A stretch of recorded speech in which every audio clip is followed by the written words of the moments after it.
Olá, quarto ano, tudo bem? Espero que sim. Hoje a nossa aula vai ser de português e inglês e nós vamos começar conteúdo novo, unidade 3 de português, página 66 a 70. Copiem a pauta de hoje e, eu ia falar para vocês, essas mensagenzinhas que eu tô colocando aqui, algumas são do Pequeno Príncipe, como vocês já conhecem e têm visto, e algumas outras são desses livrinhos que eu tenho aqui, ó, sobre felicidade e amizade, tá bom? Hoje é sobre a felicidade. Então, a verdadeira felicidade deve ser compartilhada, que possamos ser felizes e compartilhar nossa felicidade com todo mundo, né? Pra gente não enrolar muito, então vamos começar.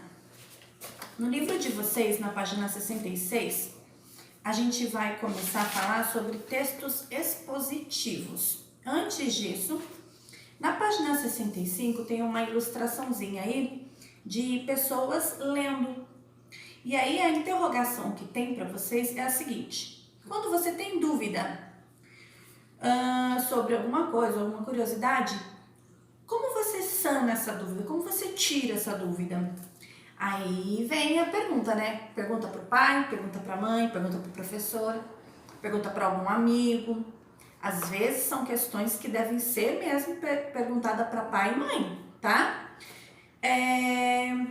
Aqui tá falando que algumas ferramentas que nós temos é o jornal, a revista, a internet.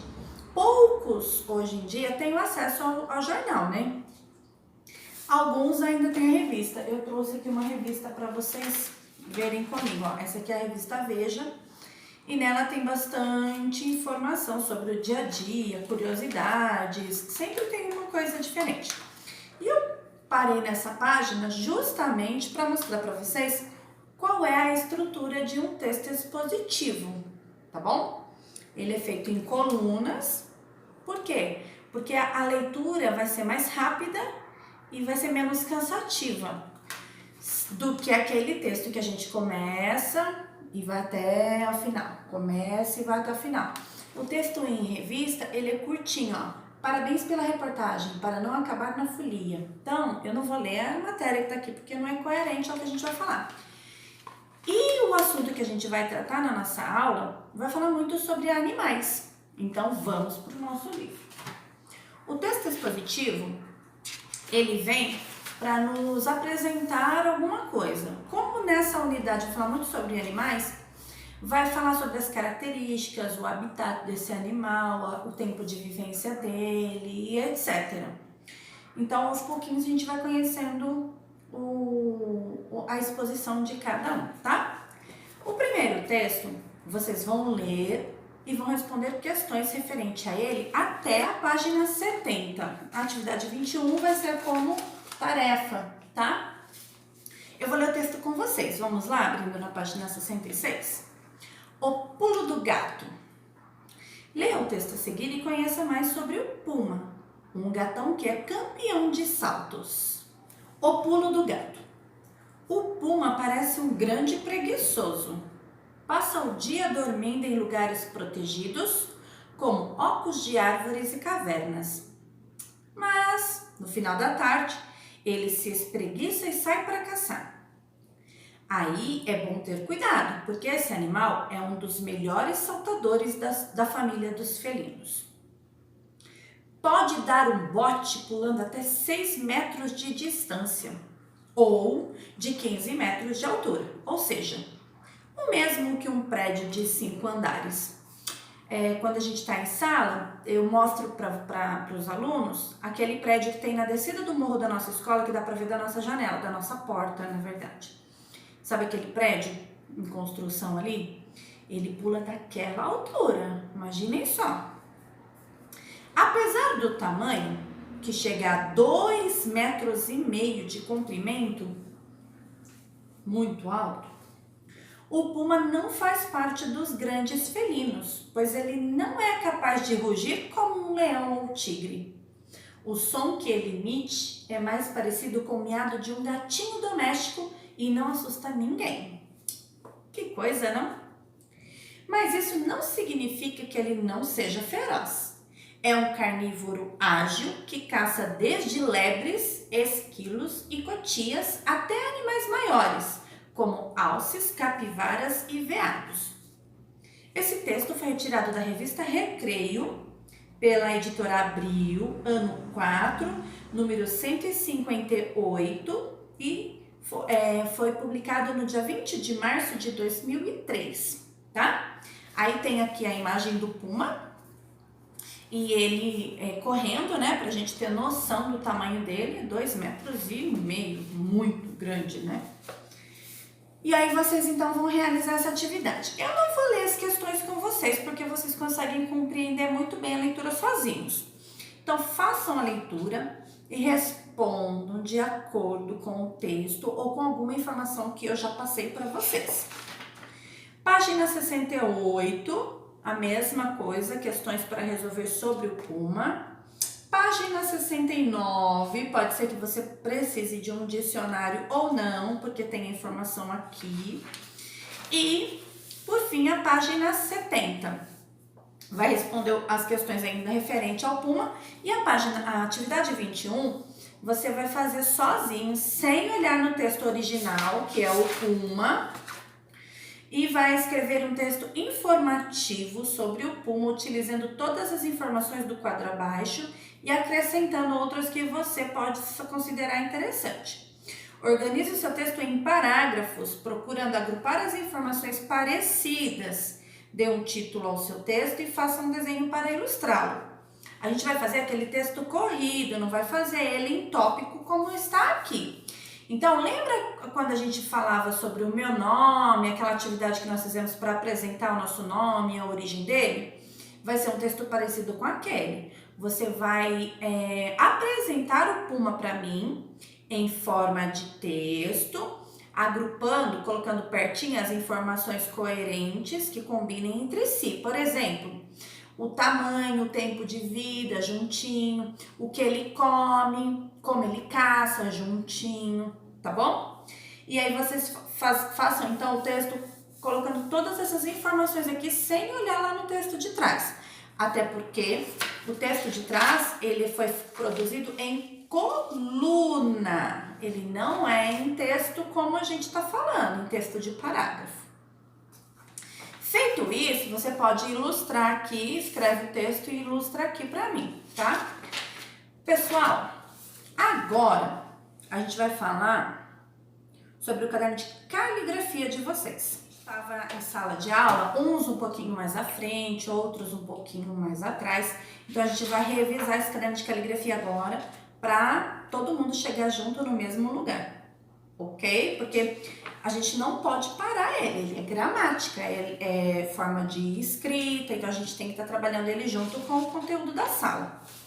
Então a primeira atividade que vocês realizaram foi sobre nomes. Então, sobre substantivo, que é tudo que tem nome. Se todo mundo fez ok, lembrando que quando tem desenho é para colorir, tá bom? A atividade da página 6 e 7 é para fazer o complete. Então, tem a resposta e vocês vão completar a pergunta com o que ele está pedindo. Por exemplo, qual é o nome do móvel? Que móvel? Guarda-roupa? Essa é a resposta. Então, qual seria a pergunta ideal para isso? Qual é o nome do móvel utilizado para guardar roupas? Ponto de interrogação. A gente tem que lembrar da pontuação para a pergunta. Se não fez, faça. A página 8 é sobre uma curiosidade de nomes que são referências, né? Então, assim, qual é o nome mais usado entre os brasileiros em 2000 e tanto? Então, aqui tem um breve relato sobre isso e alguns nomes, tem a lista de nomes e aqui as perguntas referentes a isso aqui. Então, alguns eu já olhei, alguns eu já listei, mas tem outros que ainda não. Se você ainda não fez, faça. A página 10 é sobre alguns inventores. É muito legal isso aqui, porque aí a gente descobre quem fez o quê. Por exemplo, o avião, quem foi que inventou foi Alberto Santos Dumont. E aqui tem várias outras coisas. Quem fez o telefone, a máquina de tirar cópias. Aí vocês vão escrever para mim aqui, então, o nome de 8 inventores. tá? Lembrando que eu preciso utilizar corretamente a linha de caligrafia. Então, olha só, letras maiúsculas, grande, o espaço amarelinho é só para a formação da letra minúscula, ok? A página 12 e 13 é sobre documento, então tem uma certidão de nascimento e algumas perguntas referentes a isso, vocês vão responder para mim. Lembrando que o caderno de caligrafia você tem que obedecer a regrinha da escrita. Identidade, página 14. Então aqui tem um título que é assim, ó, quase 600 mil brasileiros não têm certidão de nascimento, uma curiosidade agravante. Porque lembra que eu falei que todo mundo que nasce, assim que nasce, já tem que fazer certidão de nascimento? É um texto sobre esses brasileiros que não têm e as perguntas sobre ele. Então, vocês vão ler essa notícia e vão responder as perguntas para mim. Tudo isso aqui já foram atividades realizadas em sala. Eu tô dando uma revisada porque como a gente parou de se encontrar na sala, eu não sei até onde você foi. Alguns eu sei que já concluíram. Se não, a gente vai fazendo agora, tá? Adjetivos, página 16 e 17, 18 e 19. Então, eu vou explicar aqui, aí a gente já vira a página. Aqui vocês vão ler o texto, que foi retirado do livro Fantasma Equilibrista, e vão responder para mim as perguntas referentes a adjetivo, porque lá atrás foi substantivo, nomes. Aqui adjetivo, características, todo o conteúdo que a gente já conhece. Você vai pensar em duas pessoas que você ama, escrever o nome e os adjetivos a ela, as características a ela. E aqui você vai ler as informações referentes ao objeto. Então aqui estão ditas os adjetivos. A que substantivo refere-se esse adjetivo? Você vai ter que descobrir para mim, tá? E, como tem muita linha, copie os adjetivos e locuções adjetivas nas linhas ao lado e depois escreva o substantivo a que se refere. Página 20. Aqui é o contrário.